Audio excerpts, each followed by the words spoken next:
my channel. So for today's video, siyempre mga ka-happy love, no, this is for advice. Siyempre, kung paano ba tayo magstay sa isang trabaho na ating gusto, di ba?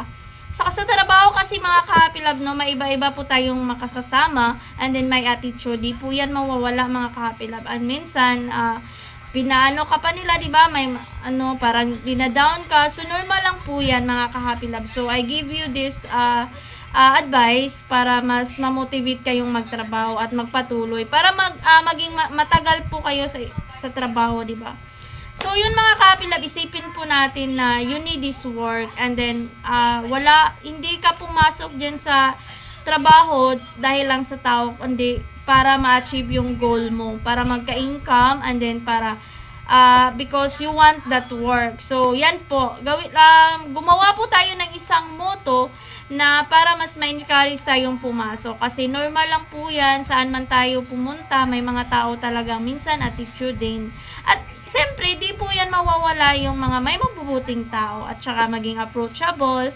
Pero lahat po is may iba-iba pong attitude. So, as long as para wala pong nga masakitan, tapos para ma-motivate ka permi, so kailangan din po natin na hindi po pansinin ang lahat ng nakapaligid.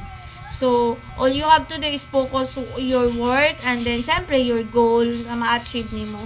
So, yan mga ka-happy love, no, nga na siya ka-importante nga unsaon na to pagstay sa trabaho.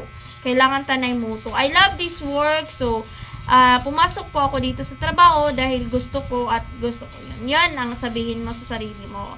Dahil for sure, kung yan ang isip mo is malaki yung maabot mo, or mas marami ka pang maabot sa sarili mo.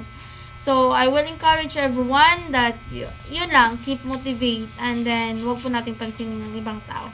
So, focus in your goal and focus in yourself and sa work purpose. So, kung bago ka pa lang sa channel ko, so paki-comment po kung may any additional kayo, kung may ipasuggest po kayo. So, please subscribe my channel for more video and follow para mas ma-updated kayo. So, thank you so much, and God bless everyone, and see you for my next video. Bye-bye and God bless!